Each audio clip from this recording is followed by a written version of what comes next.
up, YouTube?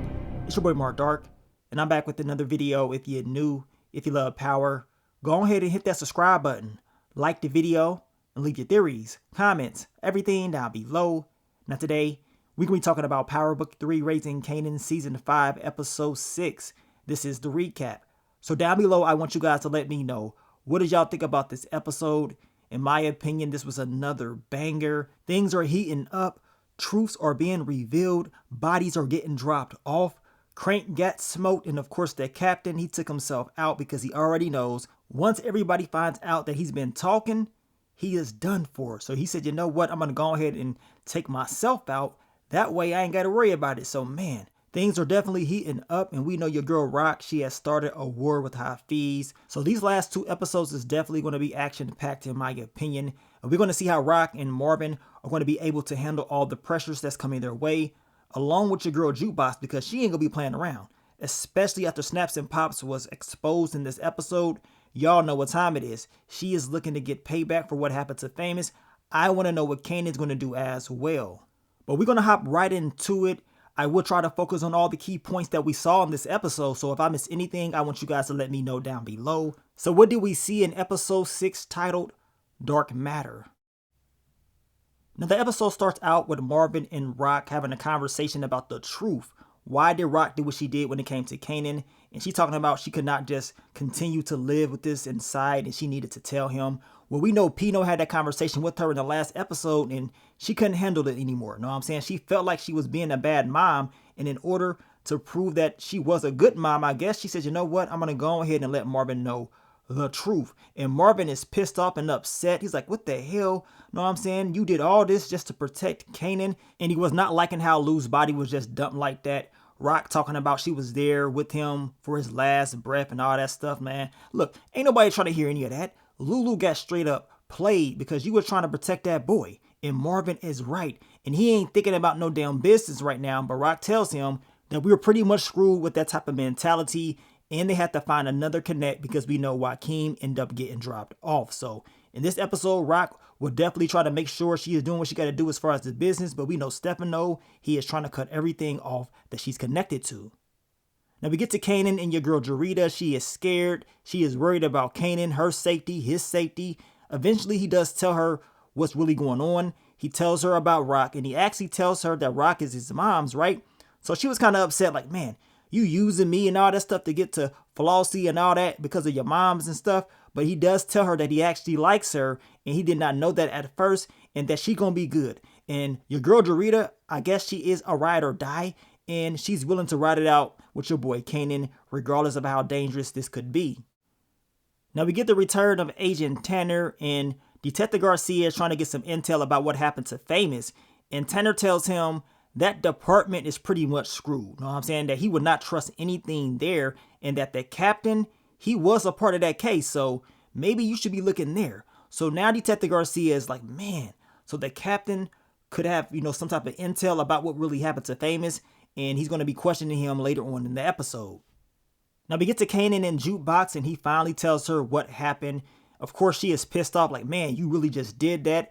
And Kanan does exactly what Kanan always does, and that is blaming Rock, talking about she was the one that made up the story or whatever, and he was just going with it, talking about, I would have told y'all and all that stuff. Nah, I don't know about that, Kanan. Why didn't you just do it in the first place then? So, of course, Jukebox continues to check him and let him know that he ain't about shit for real, and that he up here trying to be a man, but in reality, he ain't nothing but a little bitch like he's always been. And of course, maybe he was never about nothing in the first place. So Jukebox is definitely not feeling her cousin Kanan, and all Kanan can do is just sit there looking stupid because he knows that what she is telling him is the truth. Now, we get to Famous's mother. We know she was cleaning up the house, headed to the airport, and she had some of Kanan's stuff still at her house. And her and Rock end up having a conversation about Kanan, Famous, Lou, and all that stuff. And of course, Rock tells her that Famous said that he loved her. And regardless if it was true or not, it's just something that she needed to hear. And then we know Sean's mom told her that Lou told Jessica that Rock was the person that he looked up to the most, and that she was one of the strongest people that he knew, right? So, of course, Rock did not believe that, but we know Sean's mom told her that losing Famous taught her one thing, that no one is ever who we think they are, right? So now Rock is all up in her feelings, and she is thinking the same thing that Sean's mom is, and that is she a good mother? And maybe she needs to hear this from someone else about what Lou may have said about her, right? So we know later on in the episode she does go to one of the therapists that was working with Lou, and they had a conversation. Now Breeze meets up with Stefano, and he lets him know that maybe doing what they're doing as far as trying to cut Rock off, maybe they shouldn't be doing anything. Maybe they should not even be responding for real. And we know that Stefano was not really feeling that because he wants to cut Rock off completely. He wants her up out of here. He does not want her getting any type of money at all. So of course they're going to come up with another game plan in order to try to meet up with Hafiz and of course his boy Habib and try to see if they can end up making a better deal than Rock has with him. Now Marvin turns into the Terminator. He wasn't playing around. They lucky he did not drop any of them off because man, it definitely seemed like that's what he was going to end up doing. Do you guys believe that Marvin is moving too aggressive? I mean, I guess he got to do what he got to do, but we know Marvin doesn't really want to be doing this for real. This is why he told Rock to screw the business, right? But we know they got to do what they got to do in order to get paid and of course in order not to screw things up with Flossie and even your boy Pino. Now, we get to the captain. He's having his retirement party. I guess he was going to ride off into the sunset, right? But Detective Garcia, he pops up and he's like, look, let's have this conversation about Famous because Tanner told me that Famous, he was talking to somebody in the department, right? And you was on the case. And once he starts talking about that, man, the captain's face changed real quick. He wasn't trying to say anything at all. And of course, Detective Garcia, he already knows that the department forced the captain to retire. He did not do it on his own. And that's because they all dirty for real. And they're trying to cover this up. Man, the captain was looking real suspicious out there. And it makes all the sense in the world because as I told you in my quick thoughts, early impressions, even when they was investigating the department about it being dirty cops and all that stuff, the captain definitely seemed like he was suspicious, right? And even when he had conversations with Detective Howard, it really did seem like he was not telling everything that he knew about what was really going on in the department. So the captain has always been dirty and now it is finally exposed. And man, Detective Garcia is realizing like, okay, I can't trust any of these guys. Now we get to Breeze and Kanan. We know Kanan's face is all toe up, right? Breeze is telling him that the crew may end up challenging him or whatever because the way that he looks and he got his ass beat. And that's not a good thing. On top of that, we know Breeze ended up giving Kanan a new car. Kanan was not trying to take it because he understands that ain't nothing for free. And we know Rock, she tried to do the same thing, right? But Breeze is like, look, we brothers. And that may not mean nothing to you, but it means everything to me. So Kanan, I know deep down inside, he's like, man, I'm tired of holding this lie. But he's going to have to do it in order to keep Breeze at bay. To keep Breeze on his side for real because they ain't no damn blood brothers. And just imagine how Breeze is going to feel when he finds out the truth. Maybe Snaps and Pops lied to him, but they definitely ain't brothers. And eventually that's going to be another secret that will be exposed. And of course, I can't wait to see it. And hell, it may not never happen, to be honest with you guys. Now Marvin goes to see Lulu at the grave site. And he's like, man, I'm doing my best to try to, do right for you, right? But he doesn't really understand or even know what he needs to do in order to make that happen. I mean, it's a lot going on, but it was good to see him actually go and visit his brother. I'm just hoping that Marvin can get out of this season alive somehow, some way, but the pressure is starting to build up, right? Now, Rock, she goes to see, I believe, the therapist that Uncle Lou used to have when he was at the rehab center or whatever, and she is basically trying to get him to tell her some things that Lou said good about her, right? Similar to what happened with Sean's mom. And she is just trying to get clarification that maybe she is a good person, right? And she does have good elements. She does have good intentions. But at the same time, we know Rock also has very bad intentions. And she's done some very messed up things. But it is always good to hear some good things about yourself, especially when everybody's telling you you're not shit for real. Now we get to cranking the crew and Kanan is pissed off because they not doing nothing. They up there sitting down, shook and scared. And that's because Marvin done busted up into the crib, going off. I mean, it was crazy, right? And Crank told Kanan, like, man, we ain't even been seeing you for real. And after looking at his face, he's like, man, it makes sense because you a little effed up. And Kanan looked at that boy and said, what you say to me? That scene right there was funny as hell. Crank said, look, maybe sometimes you need to, step back. Take an assessment or whatever. Get yourself together. Get your damn face together for real. Now, of course, Kanan was not having that. He pulled out the strap and he smoked your boy Crank. He told the crew, if you scared, get unscared. And if you shook, get unshook. You know what I'm saying? Get back to work. Your boy Kanan, as I told y'all weeks ago, he's going to be on the shoot first, ask questions later mentality. He is not playing around. But man, I guess we smoking on that crank pack, aka shit scary out here. Now, we get to that captain and he was walking up on Detective Garcia like he was about to catch a body for real, talking about you effed up my party, now I'm about to F up your night or whatever. And then he ends up having a conversation with him about what really happened as far as the department. And he tells him that Snaps and Pops was the one that made the call on Famous. Now, he said that he did not know they was going to do that to him or whatever. They just wanted any information, anything that can track back to Rock, right? So this intel about Famous and all that, of course, he gave up that intel to them. As he stated, he didn't know they was going to do nothing. And he said no officers from his precinct did anything to Famous. I mean, I guess you don't really know because that whole damn department is dirty as hell. Now Detective Garcia is like, man, I don't trust nobody in this department. He is probably starting to fear for his life. And we know that the captain understands that he is screwed because once everybody finds out that he is out here talking, giving up this intel, he is pretty much done for. So man, it's crazy on how this whole storyline is playing out. But as we all know, everything leads back to the one and only Snaps and Pops. Now we get to Marvin and Flossie, and he's asking her, did she feel better after dropping off the person that took out her daughter, right? And she says no, because she still missed her daughter the same way.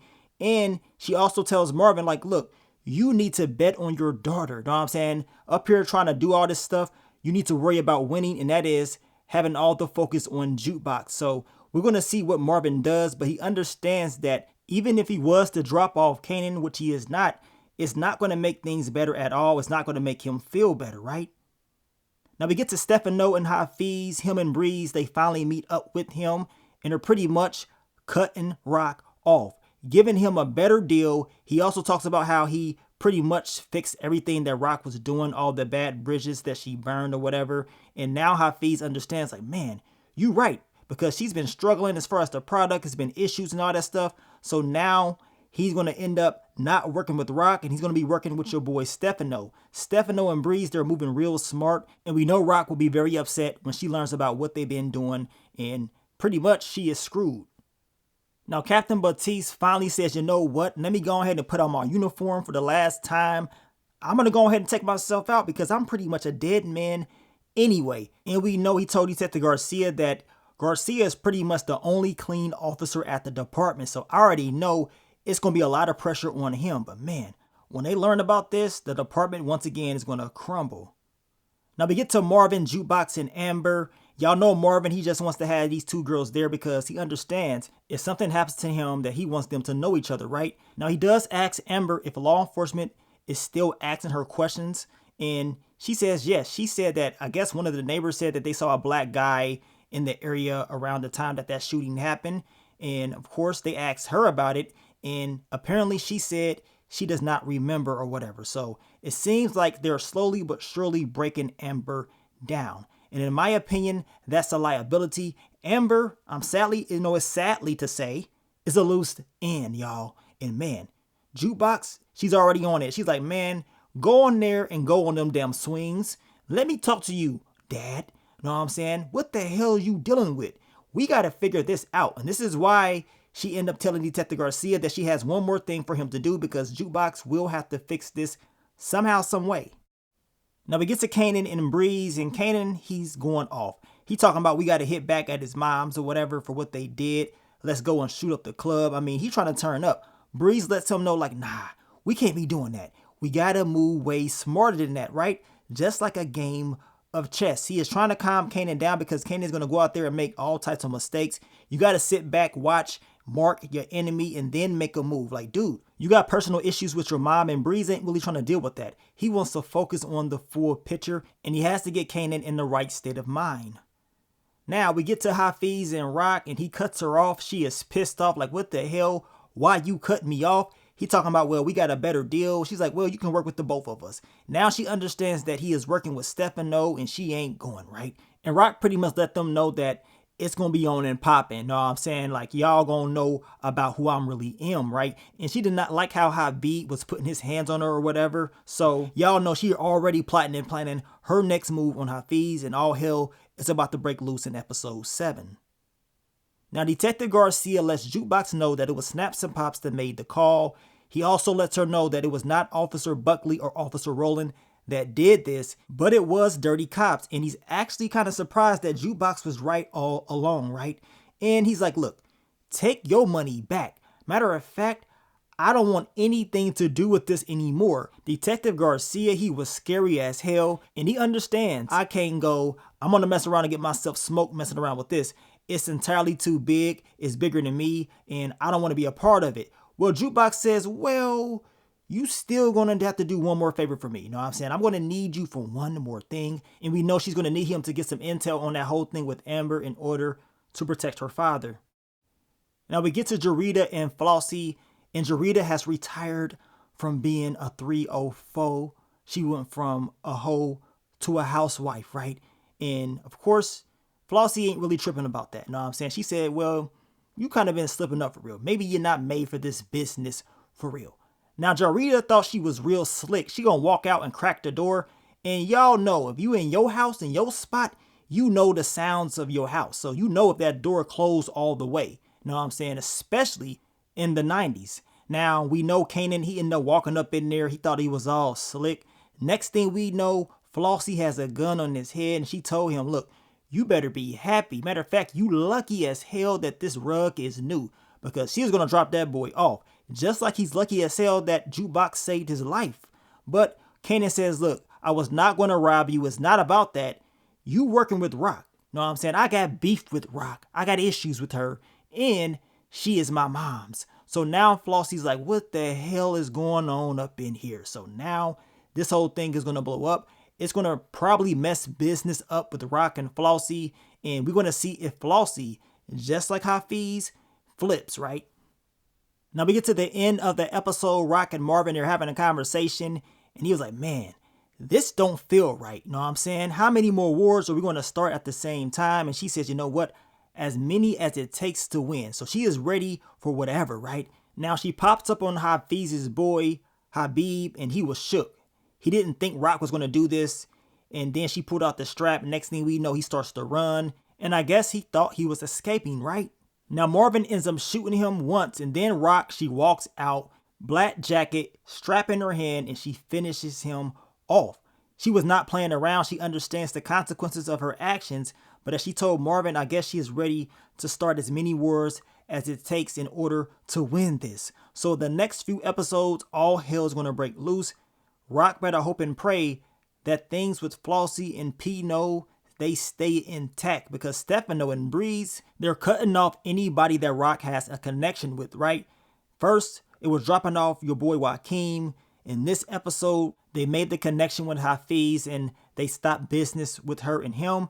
And now she's pissed off. She done dropped off Habib, and y'all know it's going to be some major consequences. So it's going to get real crazy. But down below, I want you guys to let me know, what do y'all think about episode 6? It was a banger. Can't wait to see the final 2 episodes of the show. Things are getting crazier by the episode. And of course, definitely cannot wait to see what's going to happen next in the future of the Power Universe with Power Origins. Of course, we are supposed to see the younger version of Tommy in episode 8, right? And if we're seeing Tommy, I want to know if we're going to end up seeing Ghost. But hey, as of right now, I guess we got to wait and see how it's all going to play out.